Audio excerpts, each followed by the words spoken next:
Meu Jesus, Divino Mestre, agradecemos ao Senhor pela oportunidade, pelo ensejo renovado que nos permite aqui estarmos reunidos, buscando o entendimento com as chaves que a doutrina espírita proporciona do livro de Gênesis de Moisés. Possamos, num clima de fraternidade, de compreensão, buscar o entendimento do assunto, solicitando aos amigos espirituais a inspiração, a orientação, para que nós realizemos o melhor nosso alcance. Que esses trabalhos que antecedem a reunião mediúnica possam ser úteis para os espíritos que queiram aprender conosco, nos ajudar também no estudo do assunto. Que as tuas vibrações de paz, compaixão, misericórdia nos envolvam hoje e sempre. Muito bem, vamos dando continuidade ao estudo do livro de Gênesis, na página 6, terminando a página 6, página 5, né? Terminando a página 5. Para iniciarmos a página 6, deixa eu distribuir de uma vez a página 6, ó. Para você e para Florinda. Você não precisa, não. Página 6. Nós vamos terminar a página 5 e iniciar a página 6. Então, eu vou fazer a leitura dos versículos a partir do versículo 13. E foi a tarde e amanhã o dia terceiro. E disse Deus: haja luminares na expansão dos céus, para haver separação entre o dia e a noite, e sejam eles para sinais e para tempos determinados e para dias e anos. E sejam para luminares na expansão dos céus, para iluminar a terra. E assim foi. E fez Deus os dois grandes luminares, o luminar maior para governar o dia, o luminar menor para governar a noite, e fez as estrelas. E Deus os pôs na expansão dos céus para iluminar a terra, e para governar o dia e a noite, e para fazer a separação entre a luz e as trevas. E viu Deus que era bom. E o versículo 19, e foi a tarde e amanhã, o dia quarto. Muito bem, então, nós iniciamos o estudo do versículo 14, terminamos o estudo do versículo 13, na semana passada, e hoje vamos iniciar. Faltou apenas um pequeno comentário aqui do terceiro, final do versículo 13. Versículo 13 diz o seguinte: foi a tarde e amanhã o dia terceiro. Nós comentamos bastante sobre o significado desse terceiro dia, naquela dinâmica da aprendizagem, da evolução, utilizando a simbologia dos números. O 1 define o primeiro dia, o dia da luz, ou o dia da informação, que nos visita.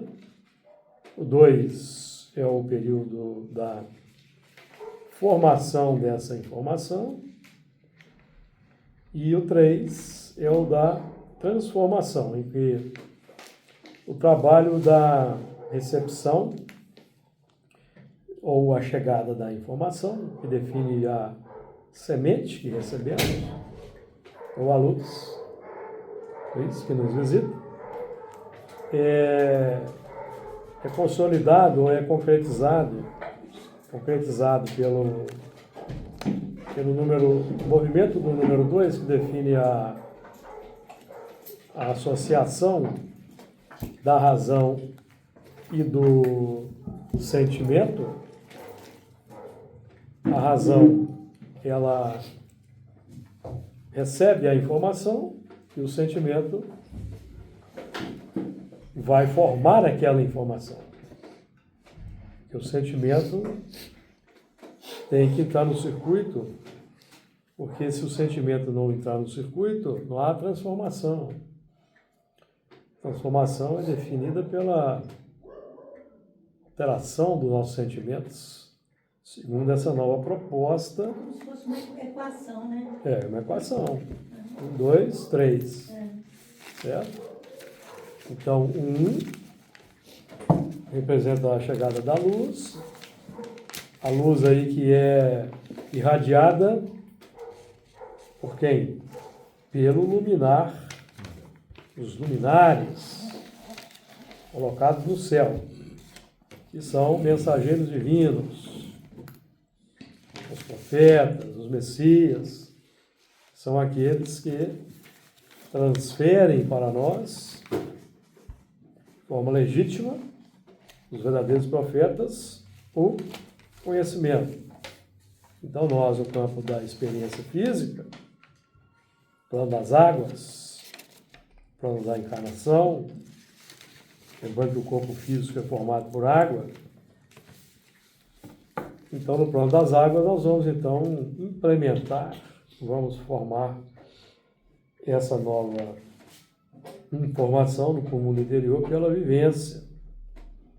Isso vai desaguar no mundo dos sentimentos, plano dos sentimentos. Certo? Então, se nós somos espíritos, é a página 5 ainda. Se nós somos espíritos imperfeitos, nós vamos então reciclar os ensinamentos recebidos, porque se somos imperfeitos, significa que nós, em algum momento, já recebemos a luz, fomos beneficiados pela luz, mas nós recusamos, continuamos com os valores antigos. Então, desenvolvemos imperfeições. Então, nós vamos associar ao movimento o arrependimento. O arrependimento, não é isso? É o que dizia João Batista. Arrependei-vos, pois é chegado o reino de Deus. Preparai o caminho do Senhor, endireitai suas veredas. Mateus capítulo 3.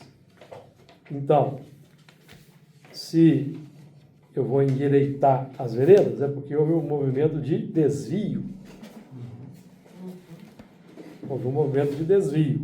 Então, por isso que eu tenho que associar o arrependimento para corrigir a imperfeição. Então é isso. Faltava só dar fazer esse movimento aqui do encerramento do versículo 14, do versículo 13. Então o dia terceiro é o dia da consolidação. Consolidação. Então é o retorno, por exemplo, ao mundo espiritual. Nós podemos aqui também trabalhar com o plano aquele intervalo entre duas existências, que estamos no mundo espiritual, recebendo a aprendizagem, número 1. Encarnamos, 2. Formar aquela informação. Eu vou formar no coração. Para formar no coração, eu preciso praticar junto à humanidade. O processo é sempre assim. Tem das coisas complicadas. Por que nós desenvolvemos imperfeições? Porque praticamos coisas complicadas. Aí desenvolvemos o egoísmo, o orgulho, a vaidade, a cobiça, a ambição, a vaidade, a arrogância, a prepotência. E vai por aí. Para desenvolver esses sentimentos, eu preciso de práticas, determinadas práticas. O mesmo vale para as virtudes. Então, nós estamos aqui trabalhando com esses conceitos, com informação espírita, para retificar, endireitar as veredas. porque nós recebemos o conhecimento anteriormente, mas quisemos continuar cultivando sentimentos torpes. Continuamos, então, sendo falsos profetas, tendo conhecimento do caminho, mas preferindo as veredas, o caminho largo, a porta larga. Versículo 14. E disse Deus: haja luminárias na expansão dos céus, para haver separação entre o dia e a noite, e sejam eles para sinais e para tempos determinados e para dias e anos.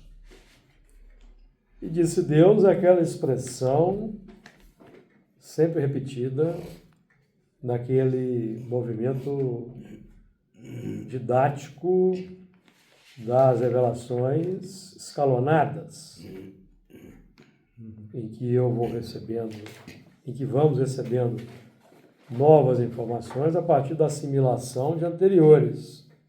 Então vamos abrindo terreno. Então, utilizando a própria equação aí do 1, 2 e do 3, quando nós cumprimos a meta no plano da existência física, aplicando aquela informação com a razão e o sentimento, que é o casal primordial, Adão e Eva, na intimidade, e nós retornamos para o mundo espiritual, então nós retornamos não mais para o 1, retornamos para o 3, que é o 1 ampliado. É o 1 ampliado. Então eu abro campo interno para novas informações, aprofundamentos no mundo espiritual. Pode ser na mesma esfera, pode ser em esfera mais alta, dependendo do merecimento, do que já foi feito. Então, o disse Deus expressa que pela quinta vez nós estamos aqui lidando com e disse Deus, que é aquela escala setenária, vamos dizer assim, da evolução, da formação aqui do mundo, da casa mental, do mundo interior, em 7 etapas, a partir daquele primeiro mandamento. E disse Deus: haja luz. E houve luz. Então, haja luz, primeiro dia da espiral. Houve luz, 7º dia da espiral. Fechamento de um ciclo. Plano setenário da evolução, certo? Nós aqui estamos entrando aqui. Esse aqui é o 4º dia, mas é a 5ª vez. Não é isso? Que Deus vai dizer, e disse Deus. Que está na sequência o mandamento precede a conquista. Então, quando ele diz, e viu Deus que era bom, seria o fechamento daquele ciclo? Fechamento daquele ciclo. Fechamento dessa etapa. Porque tem uma Cada uma, e viu Deus que era bom. É Deus interno. É Deus interno e viu Deus que era bom. Então, é o Deus interno de cada um recebendo o galardão da conquista. Porque cada etapa que se vence, nós fazemos jus ao galardão proporcional. Porque eu estou falando do quê? Estado de espírito melhorado. Satisfação interior. Alegria pelo dever cumprido. Paz, harmonia. Então, cada etapa vencida vai trazendo no plano interno o galardão que é de dentro para fora, não é de fora para dentro. De fora para dentro é a semente que eu recebo do luminar. O luminar maior para nós é Jesus. Nós estamos aí entrando na dinâmica iluminativa, nos tornando também luminares menores. Cada vez que nós estamos trabalhando na seara espírita, cumprindo os nossos deveres na nossa atividade, na nossa tarefa, sem criar problemas para os espíritos e para os coordenadores das tarefas, nós estamos avançando nessa caminhada do luminar. Nós não estamos projetando sombra na obra do luminar. E a obra aqui é de Jesus, não é nossa. Nós entramos aqui pela misericórdia. Nós entramos pela misericórdia no comboio em movimento.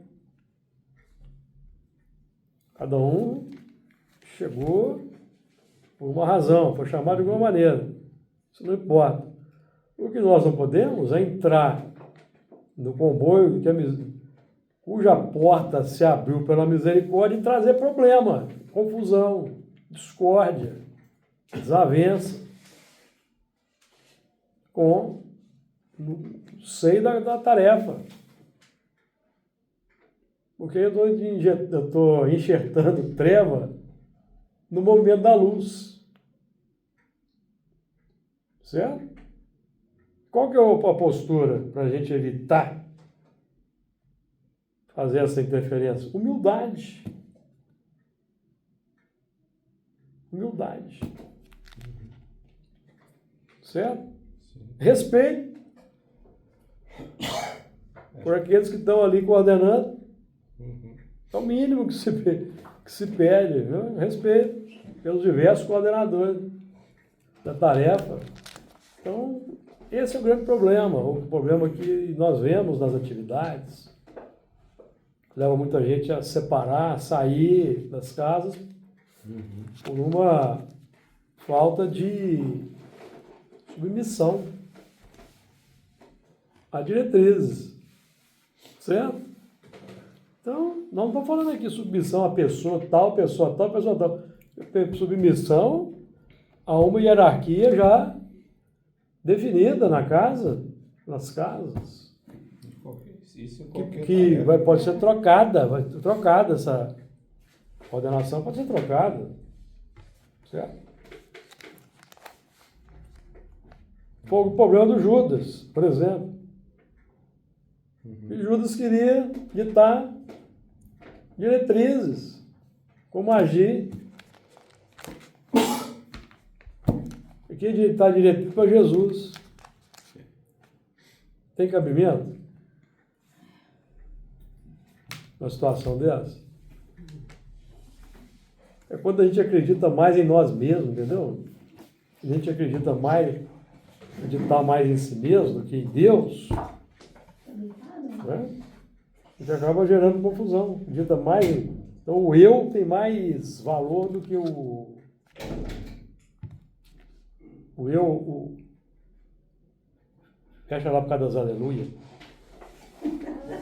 Deixa aleluia. Né? Eu vou deixar encher de aleluia aqui, vai saber como é que é bom para tosse. Né? Aleluia só é bom lá do tempo cantando. Aleluia. Entendeu? Oi? É Ribibiu. Pois é. Aqui já entrou uma aqui, por isso estava fechado. Então, e disse Deus, então, é a expressão reveladora. Agora nós temos que ter humildade. Aí entra sempre a humildade. Por quê? É Deus mesmo que fala com a sua própria boca? Não. É o intérprete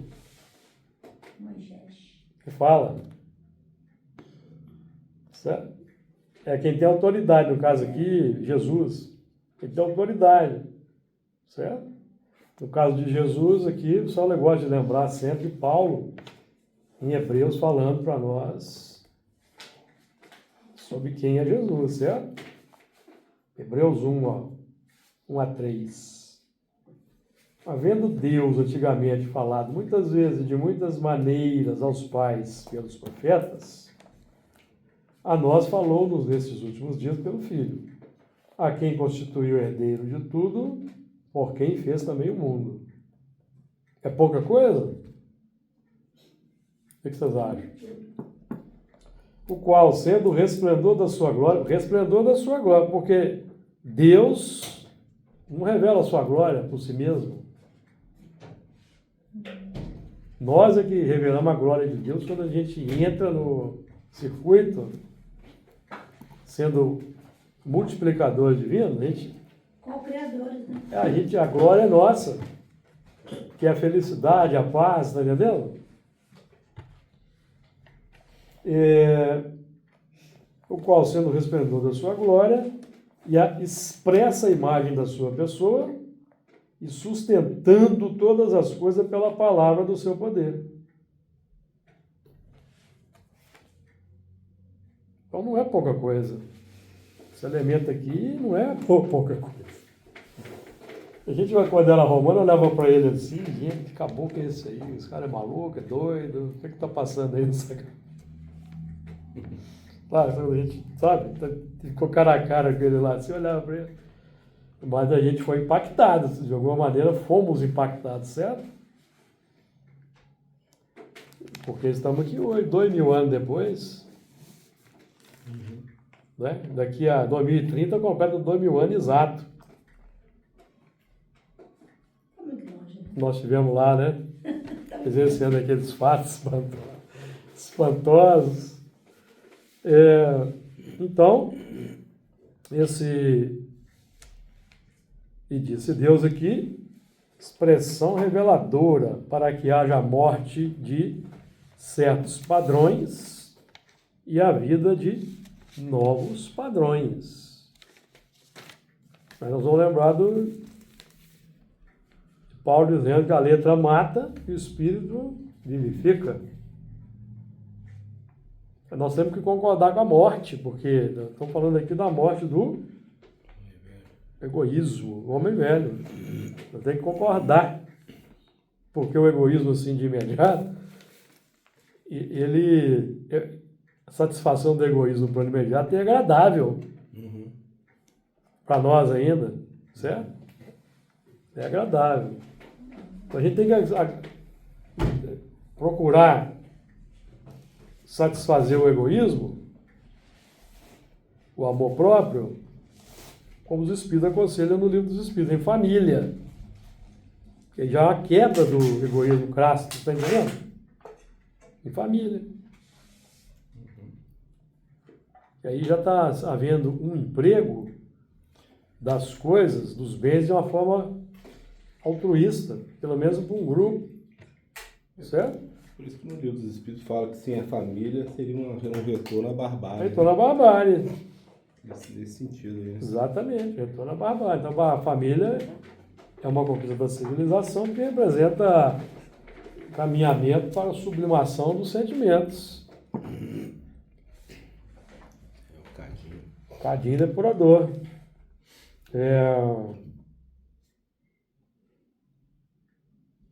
Muito bem. E disse Deus, haja luminares na expansão dos céus.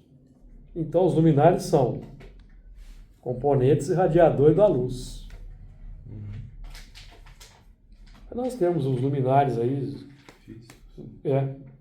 plano aí astronômico, Sol, a Lua, estrelas, e os cometas, os asteroides, meteoros, por exemplo, são também luminares. Né?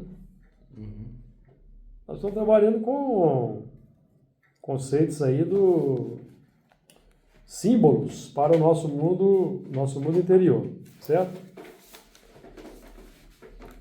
Porque haja luminar na expansão dos céus. Porque nós sabíamos que tinha luz. Por que nós sabíamos? Porque já estudamos aqui a produção da erva verde. O verde define clorofila. Para ter para haver clorofila é preciso luz. Certo? Então a gente já sabia que tinha uma luz aí, porque tem verde aqui, ó. Certo? Tem verde, tem clorofila, então tem uma luz por aí, só que a gente não via. E no mundo, falando aqui da Terra, teve um momento em que a Terra ainda estava cercada pelos vapores, então o Sol não era visto, era cheio de nuvem. Não tinha nem humanidade ainda, tá? Lá na formação, lá. Então, aqui nós estamos lidando com o processo de, tirando o espírito da letra, a formação do mundo interior, a iluminação do mundo interior. Estamos falando aqui do processo de formação da Terra, não. Por isso que tem... Kardec vai dizer que não tem uma correspondência exata entre os 7 dias da criação e os estratos geológicos da Terra. Não existe uma correlação. Então aqui é uma parábola. É uma parábola. Então, por que eu sei que tem luminar? Por quê? Porque eu cultivo ideias. Então eu sei que tem um luminar aí. Ou, nem sabia disso. Certo? Vão conhecer depois. Depois é que nós vamos... Porque quando Moisés chegou, por exemplo, fazendo o decálogo, pelo contato social, os encarnados já tinham recebido lampejos de leis divinas aqui e acolá. Os vários pontos. Pelo contato social. Patriarcas, pais, mães, certo? Porque a família do Moisés já tinha esse conhecimento também, já tinha essa... Não, não estou falando disso, estou falando da terra como um todo. Ah, tá. E Moisés veio, o que Moisés veio fazer? Ele veio consolidar ensinamentos esparsos que já existiam. Os egípcios já cultuavam, por exemplo, Deus único lá nos templos iniciáticos. Eles elaboraram aquele politeísmo para controlar o povo. Certo? Eu já tinha o conhecimento do monoteísmo, lá nos templos. É um conhecimento oculto. Moisés foi aquele enviado de Jesus para revelar para o mundo o Deus único, o monoteísmo. Retirado do templo. Por isso que ele foi enxertado sendo hebreu, ele foi enxertado no grupamento egípcio. Isso, foi criado lá pela realeza. Iniciado nos templos. Tudo tem proposta, né? Tanto que no decálogo, Podia ter morrido lá no Rio, quando Deus diz que eu sou Deus zeloso, para nós não adorarmos imagens, ali já tem a lei de causa e efeito. O enunciado da lei de causa e efeito já está ali. No original hebraico, traduzido corretamente, na Vulgata Latina, está dito: eu sou Deus zeloso e visito a iniquidade dos pais dos filhos na 3ª e 4ª gerações daqueles que me aborrecem. Então aí está implícita a reencarnação. 3ª geração é o meu bisneto. A 4ª é o tataraneto. Se tem alguns aí que conhecem o bisneto, mas ninguém conhece o tataraneto. Conhece? Alguém já viu 150 anos para ver o tataraneto? Vocês conhecem alguém que tenha vivido 150 anos? Depois do bisneto é tataraneto? É, ué. Neto, bisneto, 3ª geração sua. Minha avó. Né? Antigamente, como casava-se muito cedo, Tataraneto, é possível que neto, tivesse. filho, É. neto, bisneto. 3ª geração. Não, eu estou falando assim, minha avó teve tataraneto. Em vida. Mas isso que eu tô falando, que casava-se muito cedo. Tinha filho Casava muito com cedo. 13, 12 anos. Então era possível conhecer. Mas não era tanto, não, porque Não. quantos anos que viviam? Quantos anos que a o pessoa vivia? expectativa de vida era pouco, era É. baixo, né? Era 50 e poucos anos. Ela casou com 12 anos, 11, 12 anos. A vovó foi lá. Aí tinha filho um atrás do outro. Era. Aí as filhas casavam com 12 anos, com 24 já era avó. É. Com 36 já era bisavó. É. Esse pode. Com 46 já era tataravó. Era bom. Então, essa possibilidade tinha. Essa sequência do 12, 12 anos. Completude, né? Minha avó teve tataraneto com 87. Entendeu? Então o retorno do espírito na terceira ou na quarta. É. Certo? E a gente aprende com o espiritismo que frequentemente o espírito retorna na mesma família, no mesmo meio, para conviver de novo com as pessoas para quem elas fizeram Se bobagem. ajusta, né? E as bobagens. Aí que foi nesse pedaço, né, que eles tiraram, né, dão a entender as pessoas, os católicos, os evangélicos, né, que como eles não entendem essa questão da reencarnação, a gente enxerga a reencarnação. Porque eles adulteraram a tradução, porque a tradução, o São Jerônimo traduziu corretamente para o latim in tertiam et in quartam, na terceira e na quarta. O Zamenhof também, o criador do Esperanto, também traduziu. Ele era judeu, falava hebraico, traduziu o Velho Testamento do hebraico para o Esperanto e manteve a preposição certa. En, lá, tria, na terceira. De acordo com o hebraico. Se não me engano, foi o acho que é Tertuliano, Acho que foi. Tirou, né? que fez a tradução da Vulgata Latina para a língua neolatina, primeira língua neolatina, não sei qual foi, se foi francês, se foi italiano. Aí ele tirou o em e colocou o até. Primeiro adulterador. E ele confessa que ele adulterou. Ele confessa. Confessa. Quem tendo a possibilidade de traduzir esse texto não ficaria tentado a adulterar. Ele confessa que adulterou. Por isso que não tem reencarnação nos dogmas das religiões tradicionais. Porque... Aí fala que o filho vai pagar pelo que agora, o interessante é a construção do mandamento, que Moisés diz: eu sou Deus zeloso que visito a maldade. Ele diz assim, olha que coisa bonita. Ele não está dito assim, eu sou Deus zeloso que puno a maldade e o castigo. Não, eu visito a maldade. Numa nova existência, numa nova oportunidade. O Espírito vai revisitar a sua maldade, vai buscar fazer de novo. Porque o eu aí é o eu interno. Certo? Então, haja luminares. Então Moisés é um luminar que falava em nome de Jesus, era Jesus.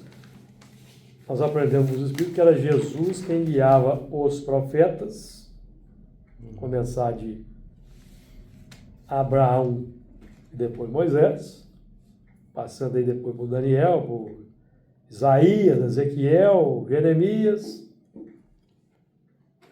Jesus aqui era o grande condutor. Sim. Tinha lá os anjos, Gabriel, e sei lá mais quem. Não sou especialista na nomenclatura dos anjos, mas era Jesus quem estava por... Os enviados, né? De vez em quando era ele mesmo pessoalmente, que, peraí, vocês estão fazendo bobagem, deixa eu lá resolver. O próprio Jesus afirma isso, né? No Evangelho de João.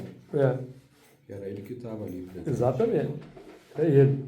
Então haja luminar na expansão do céu, certo? Porque os céus precisam de expansão.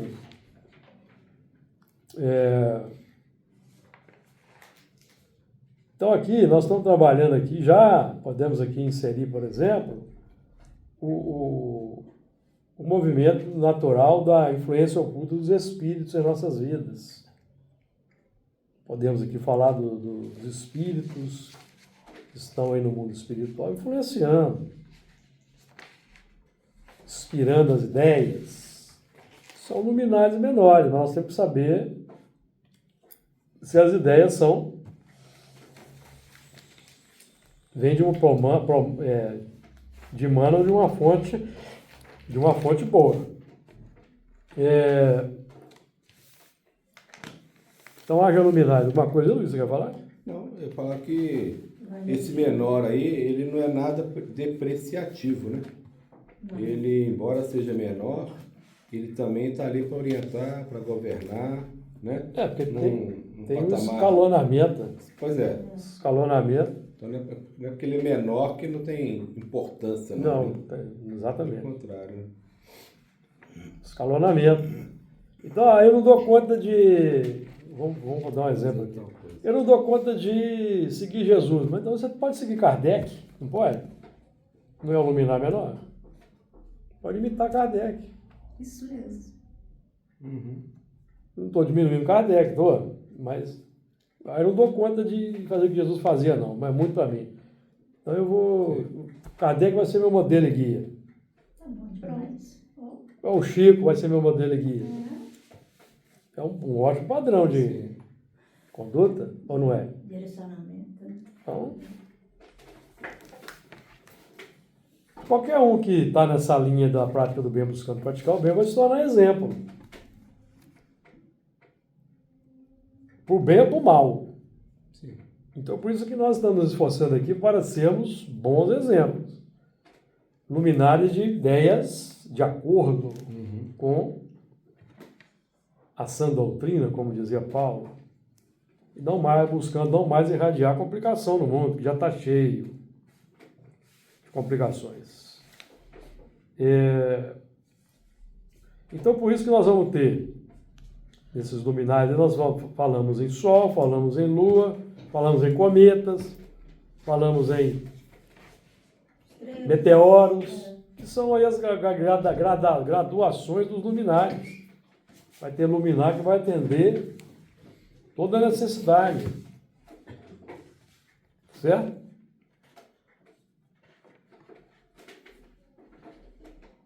Às vezes lá o elemento não dá conta do sacerdote, mas o sacristão ele consegue, entendeu? Só fazer de fazer aqui. Eu já ajudei nisso. Aí, tá vendo? Ó? Verdade, Então, ajudei fácil. Então, porque todo lugar em que se fala de Jesus, de Deus, eles aí estão, certo? Eles aí estão. E haja luminares, também encarnados, para consolidar a vocação daqueles vacilantes, que estão em transição do homem velho para o homem novo. Então eles precisam de bons exemplos, daqueles que são firmes dos que são firmes na vivência, na prática, como nós demos exemplo aqui, do Chico, de Kardec, por exemplo. Então as pessoas precisam daqueles que são firmes na vivência para terem padrões adequados no seu campo de visão. Porque Jesus está fora do campo de visão, Jesus está no mundo espiritual. Deus para lá do entendimento ainda. Então, é preciso os encarnados que vão ali ser colunas de fogo, vamos colocar assim para lembrar do texto. O próprio Moisés mais à frente, das colunas de fogo que guiavam ali pelo deserto, que são aquelas pessoas lá que já tinham uma capacidade de cooperar com Moisés de forma mais direta e ajudar no encaminhamento, assim como nós temos no movimento espírita diversos baluartes aí que são exemplos, Bezerra de Menezes, Caibá Schutel, Eurípides Bassanu, falando do Chico, Kardec, Leon Denis, Ivone Pereira, e vai por aí.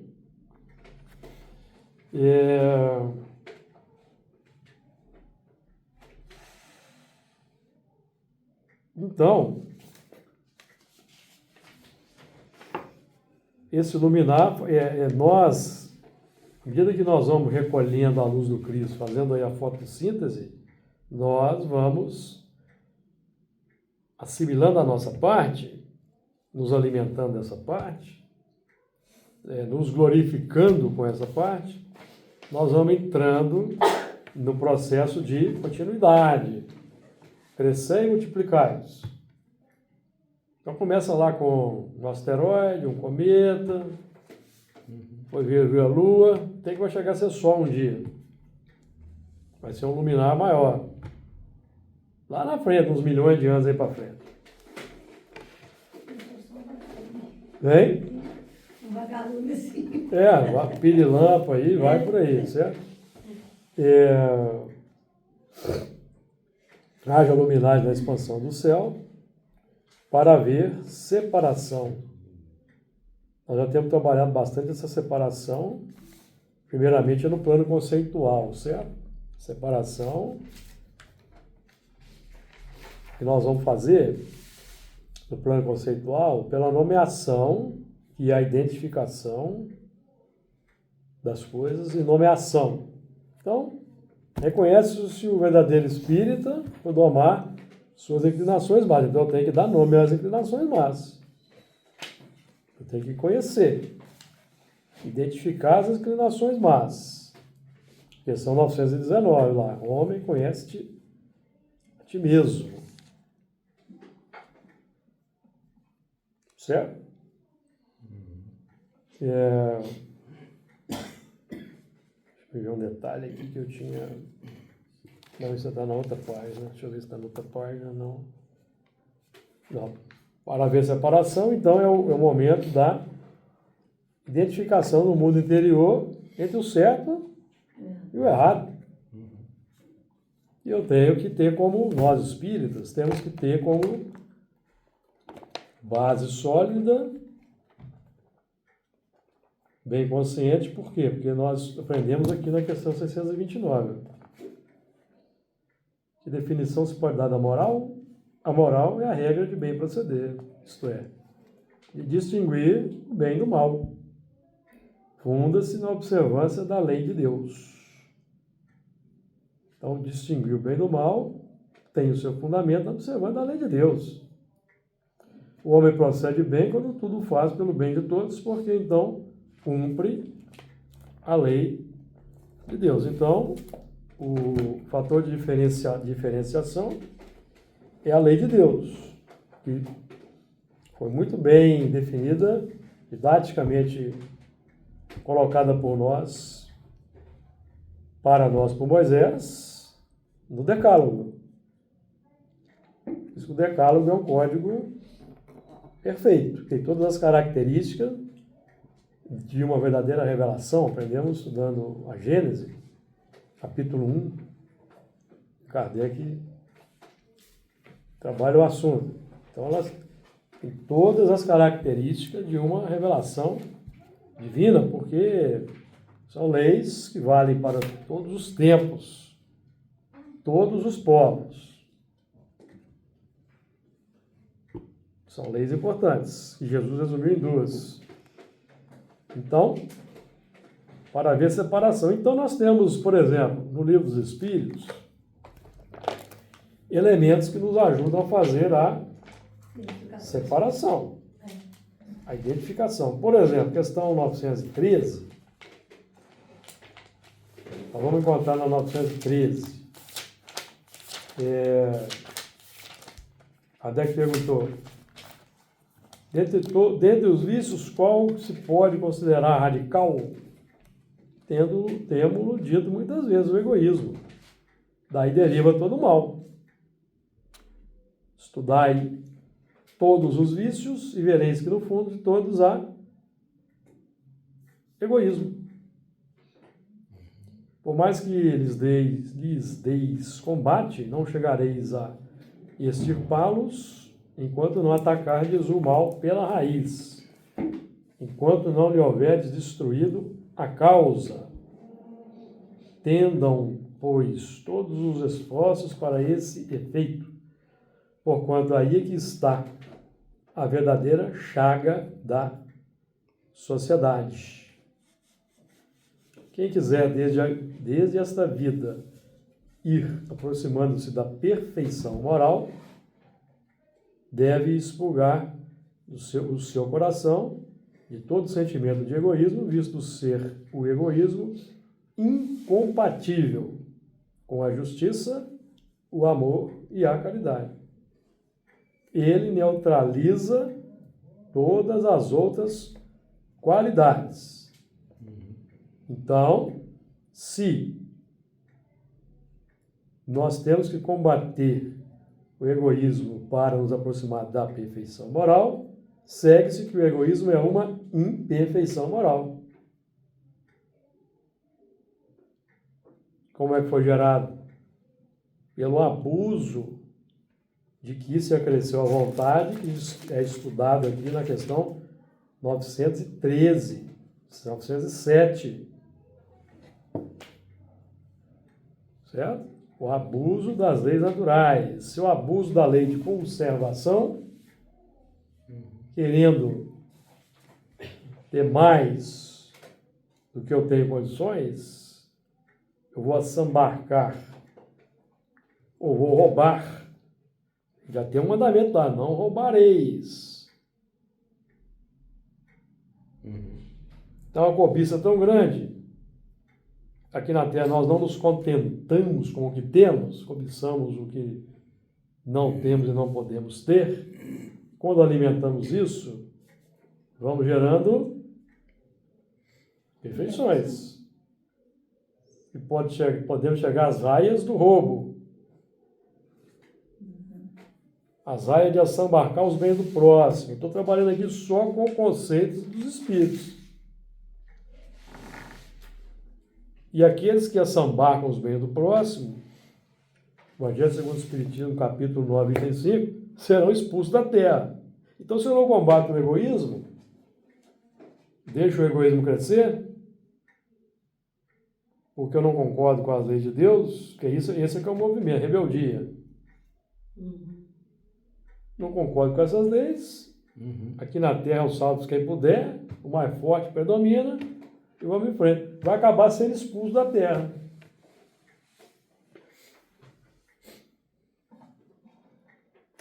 Não vai ficar na regeneração.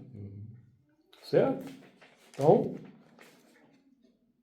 a paixão está no excesso de que se cresceu à vontade, visto que o princípio que ele deu da origem foi posto no homem para o bem. Certo? Falando aqui das paixões, a paixão é neutra. Paixão é aquele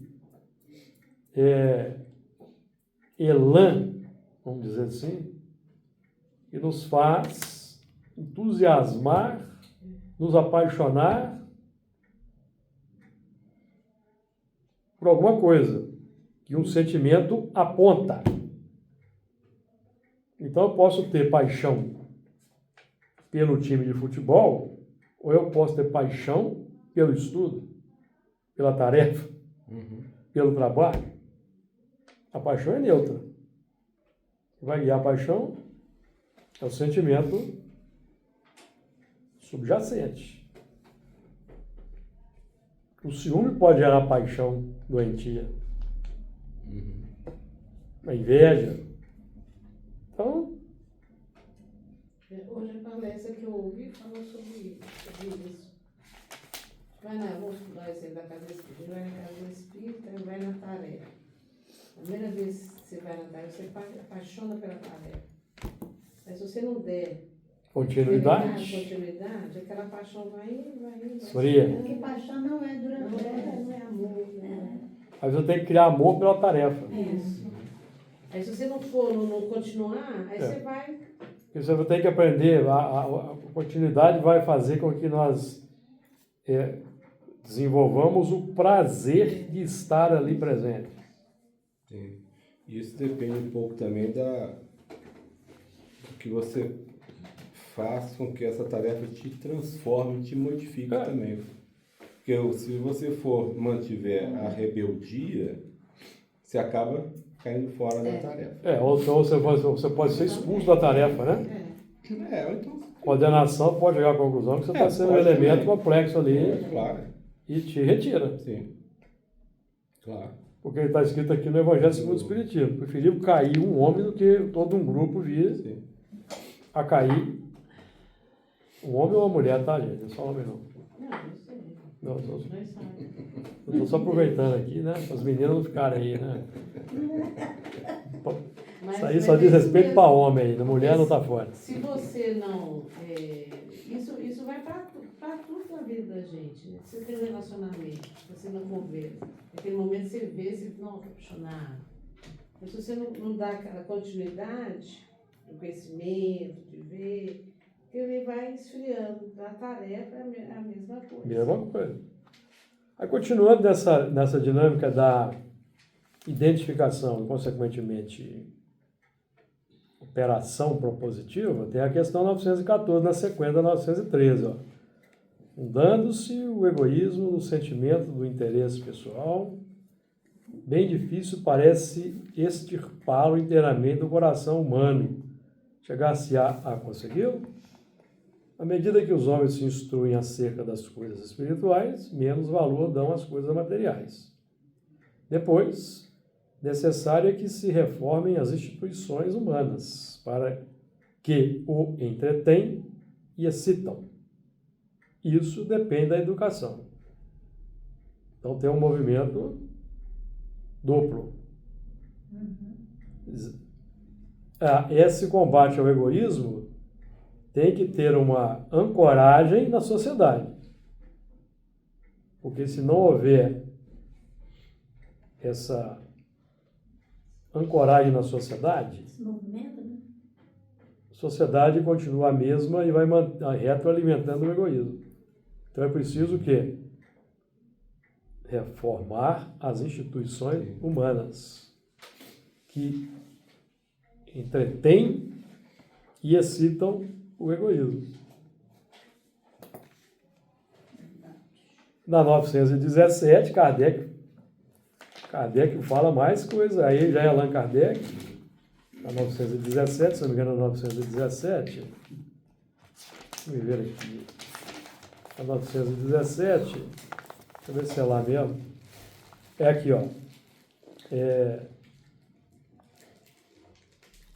Allan Kardec comentando: louváveis esforços indubitavelmente se empregam para fazer que a humanidade progrida. Os bons sentimentos são animados. Então vem Moisés, tem Jesus, os profetas, Jesus, os apóstolos, Kardec, tudo para quê? Os bons sentimentos são animados. Vem os Espíritos falar conosco aqui na reunião, sexta-feira. Os bons sentimentos são animados, estimulados e honrados, mais do que em qualquer outra época. Entretanto, o egoísmo, o verme roedor, continua a ser a chaga social. É um mal real, que se alastra por todo o mundo e do qual cada homem é mais ou menos vítima. Cumpre, pois, combatê-lo como se combate uma enfermidade epidêmica. Para isso deve-se proceder como procedem os médicos. Ir à origem do mal. Procure-se em todas as partes do organismo social. Procure-se em todas as partes do organismo social. Não estou falando procure em todas as partes do mundo etéreo. Não, é do organismo social. Da família aos povos.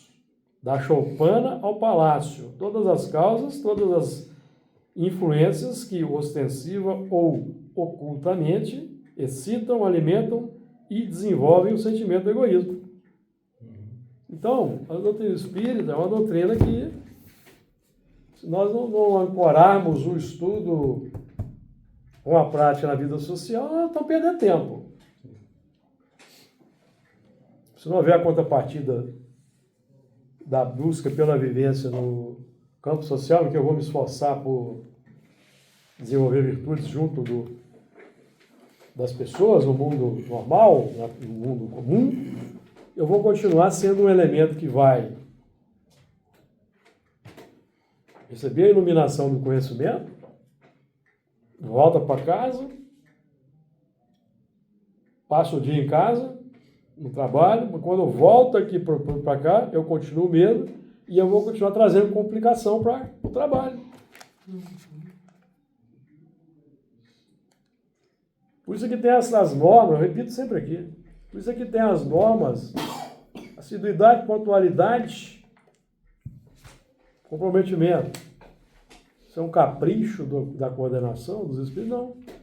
São virtudes que todos estamos desenvolvendo nesse trabalho que vamos levar para todas as áreas da nossa vida. Eu vou ter comprometimento lá no meu trabalho, eu vou ser assíduo, eu vou ser pontual, porque eu estou tendo treinamento aqui na Casa Espírita. Agora, se nós não damos bola para o... Não é isso? Se a filosofia espírita é apenas informativo qualquer. Algo para adornar a minha casa mental, para eu poder falar mais bonito por aí afora, então, estou perdendo tempo. É isso? As leis foram feitas, né, para serem cumpridas, né? E aonde nós formos, existe lei. Até você está na rua, existe uma lei para você se comportar na rua. Você não pode fazer na rua. As leis são conquistas da sociedade. Porque se não tivesse lei, nós ainda estaríamos no tempo da dominação pela força do mais forte. Nós já fomos campeões nisso lá atrás.